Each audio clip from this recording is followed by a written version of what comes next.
మంత్రివర్గ కూర్పుపై చంద్రబాబు ఫోకస్ పెట్టారు. సామాజిక వర్గ సమీకరణాలకు అత్యంత ప్రాధాన్యత ఇచ్చే టీడీపీ అధినేతకు ఈసారి మంత్రివర్గ కూర్పు పెద్ద సవాల్గా మారింది.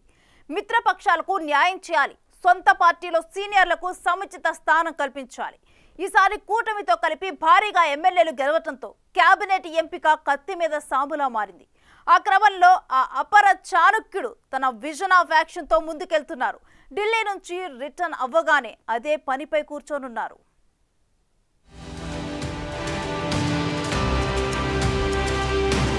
రాష్ట్ర ముఖ్యమంత్రిగా టీడీపీ అధినేత చంద్రబాబు నాయుడు ప్రమాణ స్వీకార కార్యక్రమ నిర్వహణ కోసం కృష్ణా జిల్లా గన్నవరం మండలం కేసరపల్లి ఐటీ పార్క్ సమీపంలోని దాదాపు 12 ఎకరాల స్థలాన్ని ఎంపిక చేశారు. సిబిఎన్ 4సారి సీఎం పగ్గాలు చేపట్టనున్న చారిత్రక ఘట్టానికి యుద్ధ ప్రాతిపదికన ఏర్పాట్లు చేస్తున్నారు. బుధవారం ఉదయం 11:27 ప్రమాణ స్వీకార ముహూర్తం నిర్ణయించారు.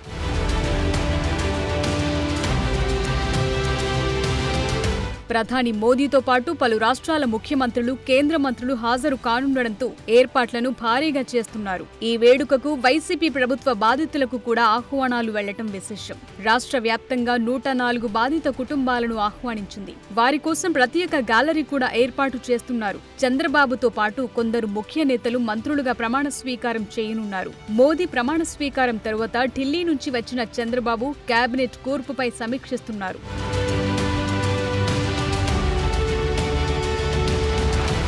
కేబినెట్లో జనసేన అధినేత పవన్ కు ఇచ్చే పదవిపైన యావత్ రాష్ట్రం ఉత్కంఠగా చూస్తోంది. కూటమిలో కీలకంగా పనిచేసిన జనసేనకు అన్యాయం జరగకుండా ఉండేలా చంద్రబాబు పటిష్ట ప్రణాళిక సిద్ధం చేసినట్లు తెలుస్తోంది. ఇప్పటికే పవన్ తో పాటు బీజేపీ నేతలతోనూ చంద్రబాబు చర్చించారు. పవన్ కు డిప్యూటీ సీఎంతో పాటు కీలక మంత్రి పదవి ఇవ్వనున్నట్లు పార్టీ వర్గాల్లో ప్రచారం జోరందుకుంది. జనసేనకు 3-4 మంత్రి పదవులు దక్కే సూచనలు కనిపిస్తున్నాయి. ఆ పార్టీ నుంచి నాదెండ్ల మనోహర్, కొణతాల రామకృష్ణలకు కేబినెట్ బెర్తులు ఖాయమైనట్లే.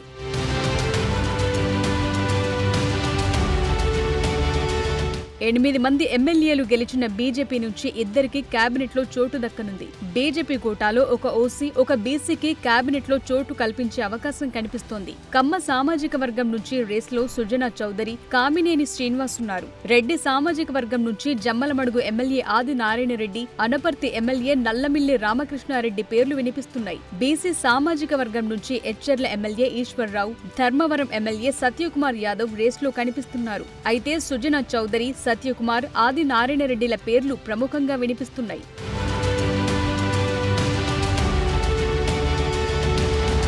ఉమ్మడి జిల్లాలు, కులాల వారీగా చంద్రబాబు కేబినెట్లో అవకాశం కల్పించనున్నారు. మిత్రపక్షాలకు కేటాయించే మంత్రి పదవులకు సంబంధించి కూడా క్యాస్ట్ ఈక్వేషన్లు బ్యాలెన్స్ చేయడానికి ఎక్సర్సైజ్ చేస్తున్నట్టు పార్టీ వర్గాలు చెప్తున్నాయి. ఈసారి టీడీపీ సీనియర్లతో పాటు కొత్తగా ఎన్నికైన ఎమ్మెల్యేలు, మహిళలకు ప్రాధాన్యత ఇచ్చేలా కేబినెట్ కూర్పు ఉండబోతోందట.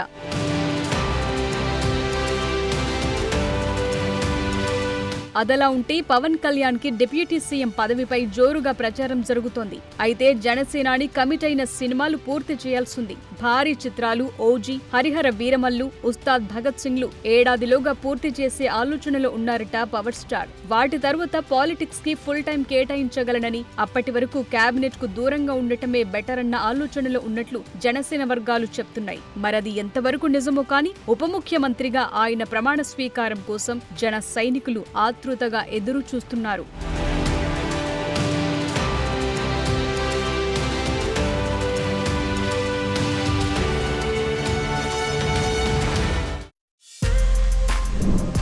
For more videos like this, subscribe Big TV channel.